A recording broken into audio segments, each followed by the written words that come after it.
Okay, welcome back. My name is Zach Borden, and this is part 2 of building triads for the mandolin.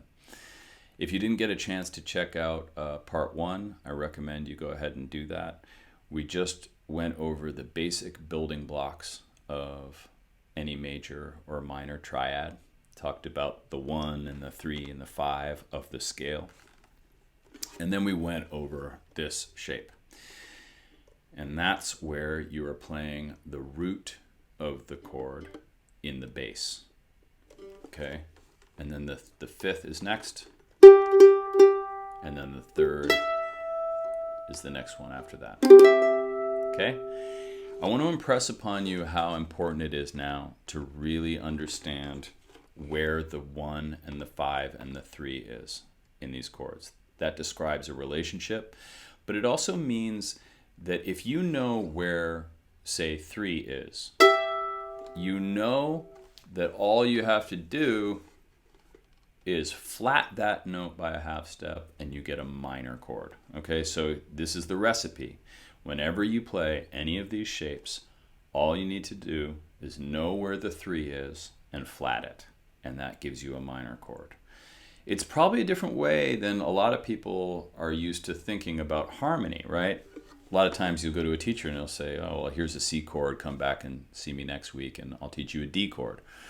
So what I'm doing here is I'm really, hoping to empower you to play a chord and know how to make it a different chord by just a minimal amount of effort, right? So if you know where the 3 is in that chord, you can flat it and make it sad. You're walking along the street, everything's going fine, zippity-doo-dah, cloud goes over, bird poops on your head, right? Sorry, I've had a little too much coffee.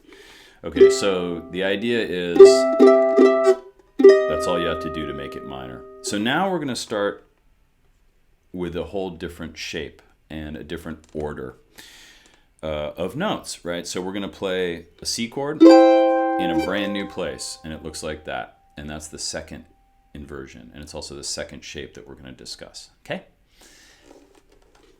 Now the spelling is that low note. Again, we're not playing that low string, right? It's just the three sets of strings in the high end in this case. Okay?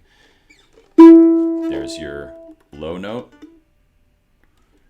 Your middle note is C. A lot of you are used to playing just a beginner C chord, just that open kind of 2-finger chord. That's all this is. But then you're barring the high note on your 3rd fret as well, and that's a G. And again, that's a 5th, right? That's just your barbells, as I discussed in part 1. You're playing a 5th right there. So there's your shape. There's your new shape. The 3rd of the chord is now in the bass. Sounds very different. So check this out. If you walk into your major chord and the root is in the bass, it sounds a lot more final. I'm just using this as a way to show you how it feels as a chord in context.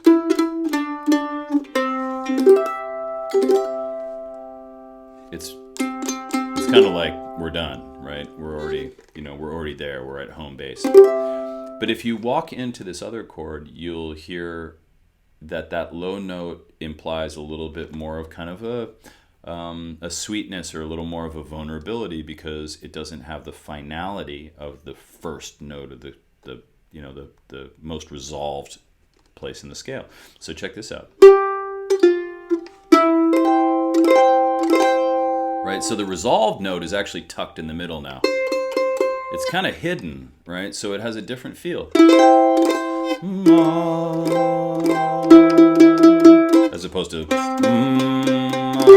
right, that root note is in the bass, right?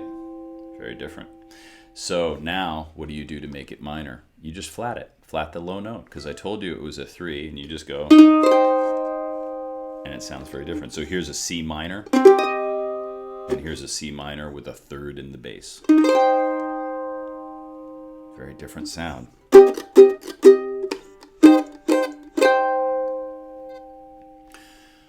So have fun with these. I would pause the series now for a little while and let it all sink in. Memorize your 1, your 3, and your 5 in these chords.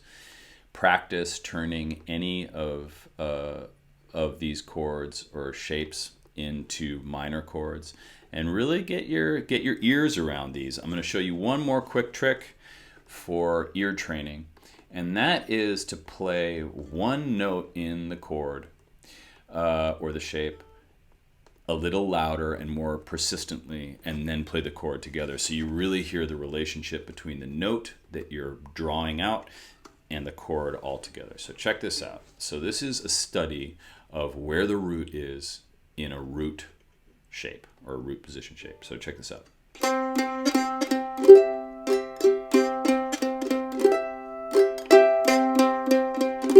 And we're really repeating that and just letting it soak in. Then you play the minor.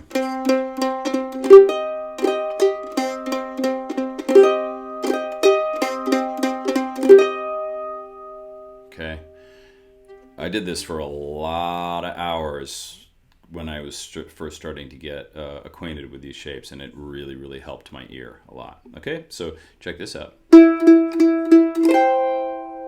You see how when you isolate that note, it really drills home the quality of that chord.